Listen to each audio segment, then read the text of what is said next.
I'd like to welcome everybody to the Parasha Pointers, where we look and we delve into the weekly Parasha and look for guidance, inspiration of how we could not only understand how Hashem raises us in this world, but in turn, how we could raise our children and our students and the people around us.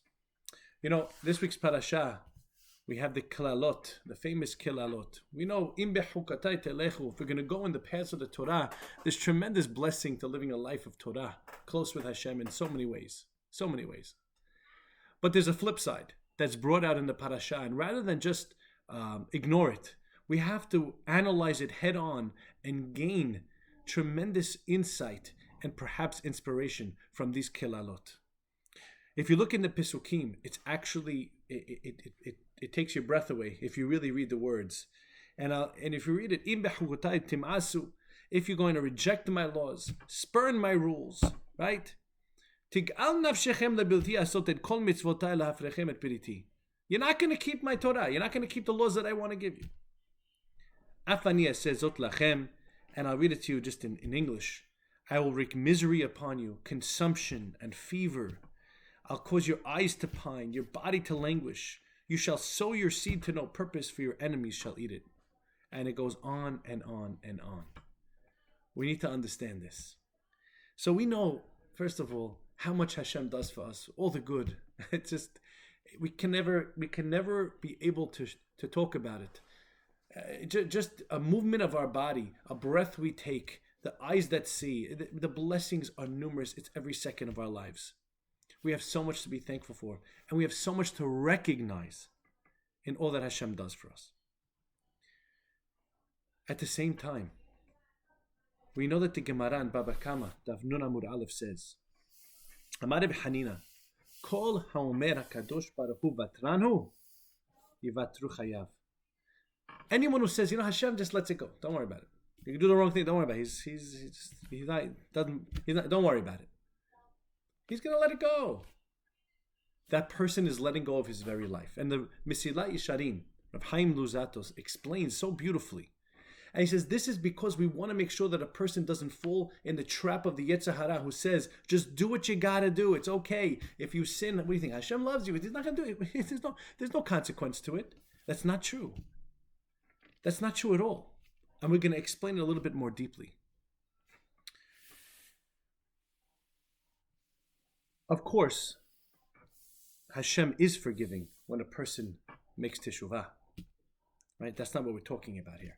We're talking about a person who doesn't even think he needs to make teshuvah. I'll give you an example. Let's say you lend somebody your car. Okay, you lend somebody your car, and you're a very easygoing person. You take the car, okay, dent here, okay, whatever's going to be. And now he takes the car, he comes back, and there's a dent in the door. Now, if he'll come up to you and he'll say, look, I feel terrible. I don't know what happened. I'm very remorseful. And you're like, don't worry about it. It's fine. Don't worry about it. But imagine he just gives you back the keys. Here's your car. There's a dent. So what am I going to tell you? You'll let it go. It's okay. It's easy. You'll let it go. It's not a big deal to you. You may not be so forgiving of that because the person didn't even show any type of, he didn't even recognize what happened. It's the same thing with Hashem. We need to recognize that we do something wrong and make teshuvah and make change. And of course, Hashem will forgive us. But it just doesn't happen automatically. There are many ways to raise a child, to teach a child. There are many ways that Hashem raises us. Sometimes it's just a kind word. Sometimes it's just a little extra beracha. Sometimes we just get it. Hashem just says, this is what you have to do.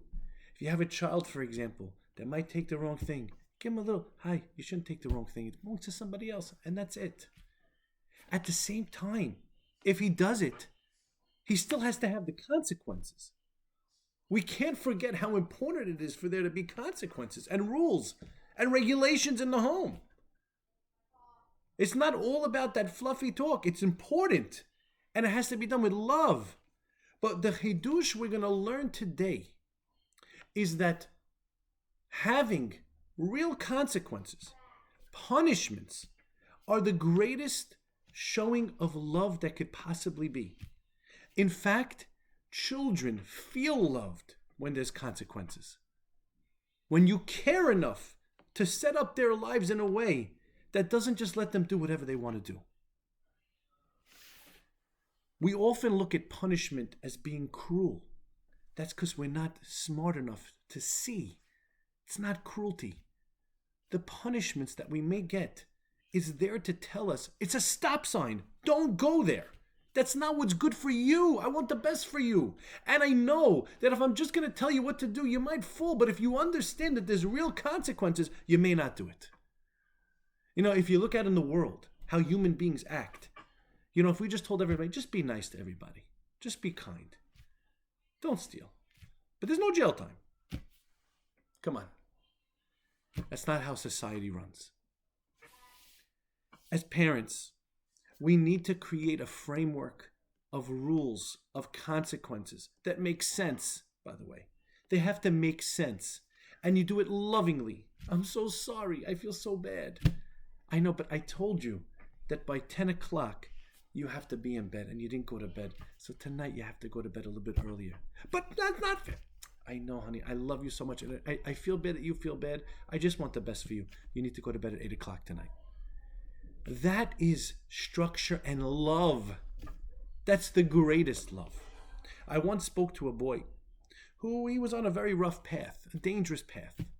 And as he was a teenager, and he had a bunch of friends, and a lot of those boys didn't change their ways, and he made some major changes in his life. And I asked him, why? Why did you make these changes and they didn't? And he told me something unbelievable. He goes, my friend's parents just let it all go. They whatever he wanted to just do. My parents were not like that. They were very loving, but they were very strict. They didn't allow me to do certain things. They made sure I was home by a certain time. And when I didn't listen, they told me that they're disappointed that I didn't keep the rules that they set up. You know what that showed me? Ultimately, it showed me how much they love me. And I came back. And I'm doing the right thing now. But my friends didn't get that feeling. Yeah, just do what you have to do because we don't want to deal with it. That's not love. So let us take this Hizuk right now. Let us look at those kilalot as a source of the greatest love Hashem has ever given us. I want you to do the right thing. I want the best life for you. I want you to have the best existence. And that, you know how much I want it? Not only am I going to tell you what to do, I'm going to tell you what's going to happen if you don't. Because I want you to be on the right path. That is love. And Be'ezat Hashem, we should feel that love and be able to not only accept when things are difficult, but realize that I'm being loved when something happens to me. That's a wake-up call. Shabbat Shalom.